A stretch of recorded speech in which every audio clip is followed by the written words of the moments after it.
श्री स्वामी समर्थ. माझ्या चॅनलमध्ये तुमचे स्वागत आहे आणि आज मी बनवत आहे फुलवर गोबीची भाजी. तुम्हाला माझी रेसिपी आवडल्यास माझ्या चॅनलला लाईक आणि सबस्क्राईब नक्की करा. तर चला बनवूया फ्लावर गोबीची भाजी. फ्लावर गोबीसाठी घेतली मी फ्लावर आणि गोबी, कुटलेला लसूण, बारीक चिरलेला कांदा, हिरवी मिरची, बारीक चिरलेला टोमॅटो आणि बारीक चिरलेली कोथिंबीर आणि आपल्या घरातील सर्व मसाले. तर चला मग बनवूया. मी कढईमध्ये तेल गरम करून घेतले, त्यात जिरे मोहरी टाकले, लसणाची पेस्ट टाकली आणि कांदा आणि हिरवी मिरची टाकली. तर आता हे मी सर्व व्यवस्थित परतून घेणार आहे. हे आपल्याला कांदा चांगला लाल होईपर्यंत व्यवस्थित परतून घ्यायचे आहे, म्हणजे छानपैकी भाजी होते, चव येते भाजीला आणि कांदा असा कच्चा कच्चा लागत नाही. त्यामुळे आपल्याला व्यवस्थित कांदा परतून घ्यायचा आहे. कांदा परतून झाल्यानंतर आता आपल्याला त्याच्यामध्ये टाकायचे आहे बारीक चिरलेला टोमॅटो. बारीक चिरलेला टोमॅटोसुद्धा आपल्याला व्यवस्थित परतून घ्यायचा आहे, म्हणजे टोमॅटो गळेपर्यंत व्यवस्थित परतून घ्यायचा आहे. त्यामुळे भाजीला घट्टपणा येतो आणि चवही छान लागते. तर आता आपल्याला टोमॅटो व्यवस्थित परतून घ्यायचा आहे.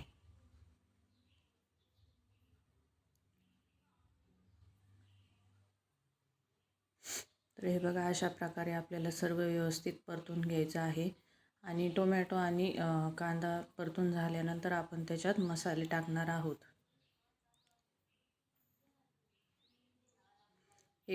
2 ते 5 मिनटं आपल्याला याला व्यवस्थित परतून घ्यायचे आहे आणि मग आपण त्याच्यामध्ये मसाले टाकू.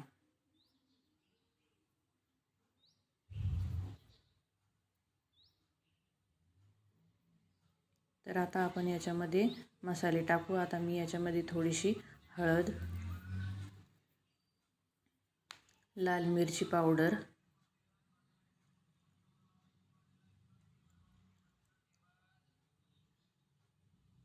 आणि एव्हरेस्ट मसाला टाकणार आहे.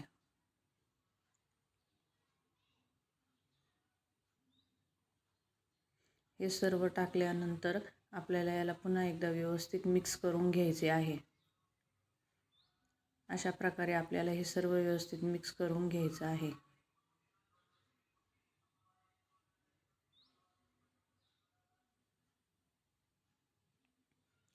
तर हे बघा, अशा प्रकारे व्यवस्थित मिक्स करून झाल्यानंतर आपल्याला त्याच्यावर 2 ते 5 मिनटं झाकण ठेवायचं आहे, म्हणजे आपला मसाला व्यवस्थित शिजला जाईल. तर 2 ते 5 मिनिट झालेले आहे आणि आता बघा तुम्ही, आपला मसाला व्यवस्थित शिजलेला आहे. आणि आता एकदा आपण याला पुन्हा व्यवस्थित मिक्स करून घेऊ आणि याच्यामध्ये फ्लावर आणि गोबी टाकू. फ्लावर गोबी टाकल्यानंतर पण आपल्याला याला व्यवस्थित परतून घ्यायचे आहे. तर आता मी याच्यामध्ये फ्लावर गोबी टाकलेला आहे आणि आता याला आपण व्यवस्थित परतून घेऊया. तर अशा प्रकारे आपल्याला याला व्यवस्थित मिक्स करून घ्यायचे आहे.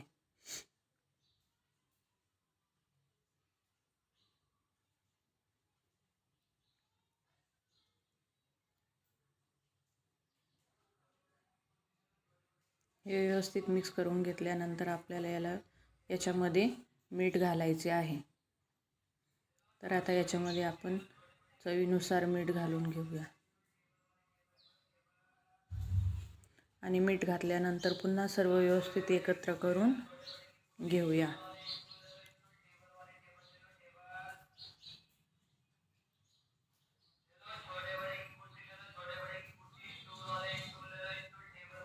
आता व्यवस्थित मिक्स करून झाल्यानंतर मी त्याच्यामध्ये थोडंसं शिजण्यापुरतं पाणी घालणार आहे.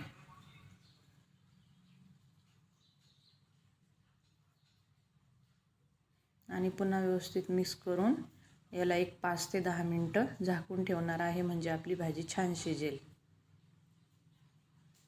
तर हे बघा, आपली भाजी तयार झालेली आहे. बघा किती सुंदर भाजी तयार झालेली आहे. मी जास्त रशी धरलेली नाही आणि एकदम सुकी पण केलेली नाही. तर हे बघा, अशा प्रकारे आपली फ्लावर गोबीची भाजी तयार झालेली आहे. आणि आता याच्यावर आपण टाकूया कोथिंबीर. तर हे बघा, अशा प्रकारे आपली भाजी तयार झालेली आहे. तुम्हाला माझी रेसिपी आवडल्यास माझ्या चॅनलला लाईक आणि सबस्क्राईब करा आणि भाजी कशी झाली आहे ते कमेंटमध्ये नक्की कळवा. थँक्यू.